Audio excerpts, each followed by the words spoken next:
연일 무더운 날씨 속에서도 하나님의 자녀라는 영적 자존감으로 하루하루 살아내시는 여러분을 사랑하고 축복합니다. 함께 나누실 말씀은 이사야 43장 3절로서 4절 말씀입니다. 함께 합독하시겠습니다. 대전하는 여호와 내 하나님이여, 이스라엘의 거룩한 이여, 내 구원자임이라. 내가 애굽을 너의 속량물로 그스와 스바를 너를 대신하여 주었노라. 내가 내 눈에 보배롭고 존귀하며 내가 너를 사랑하였은즉 내가 내 대신 사람들을 내어주며 백성들이 내 생명을 대신하리니. 아멘. 하나님께서는 열방의 모든 민족들 가운데서도 특별히 이스라엘을 자신의 백성으로 택하셨습니다. 그러하기에 하나님께서는 이스라엘이 자신을 배반하고 우상을 섬기며 부패하고 타락한 죄의 길로 갔지만 그들을 포기할 수 없었던 것입니다. 하나님께서는 자기 백성 이스라엘을 죄악된 길에서 돌이키려고 바벨론이라는 나라를 들어 치셨습니다. 그리고 많은 사람들이 포로로 끌려가 70년 동안 고통을 당하게 하셨지요. 하지만 하나님께서는 이스라엘이 자신의 백성이기에 그 징벌의 시간이 끝나면 이스라엘을 고국으로 돌아오게 하고 다시금 자신의 백성으로 품으실 것을 이사야 선지자를 통해서 약속하셨습니다. 이스라엘의 회복과 구원의 약속이 오늘 본문의 말씀입니다. 하나님께서는 자기 백성 이스라엘을 향하여 무엇이라고 말씀하셨습니까?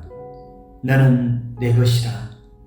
너는 내 눈에 보배롭고 존귀하며 사랑스럽다고 하셨습니다. 여러분, 하나님께서는 미우나 고우나 잘났거나 못났거나 이스라엘이 자기 백성이기에 존귀하고 보배롭게 여기며 사랑한다고 하셨습니다.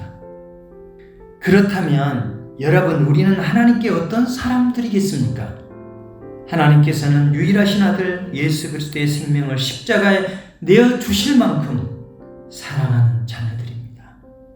우리가 하나님의 자녀가 된 것은 우리가 남들보다 뛰어나기 때문도 아니며 남들보다 의롭고 정의롭기 때문도 아닙니다. 그것은 오직 죄인을 향한 하나님의 전적인 사랑 때문입니다. 하나님께서는 우리가 사랑받을 만한 가치가 있어서 사랑한 것이 아니라 우리가 당신의 자녀이기 때문에 사랑스럽고 존귀하며 보배롭다고 하셨습니다. 만약 하나님께서 하실 억만 가지 일 중에 딱 한 가지만 하셔야 한다면 하나님께서는 주저없이 나를 사랑하시는 일을 하실 것입니다. 나는 하나님의 사랑이 빚어낸 존귀하고 보배로운 사람입니다. 그런데 많은 경우 자신이 살아온 인생과 지금 자신이 처한 상황만 가지고 자신을 별 볼 일 없는 사람이라고 생각한다는 것입니다. 세상 사람들은 자신이 잃은 사회적 지위나 명성이나 배움이나 업적이나 부를 가지고 자신의 가치를 평가합니다. 하지만 하나님께서는 우리의 스펙이나 외모나 연봉이나 가문이나 살고 있는 생활 환경을 가지고 평가하지 않으십니다. 하나님께서는 우리가 자신의 자녀라는 그 사실 하나만으로 우리를 존귀하고 보배롭게 여기십니다.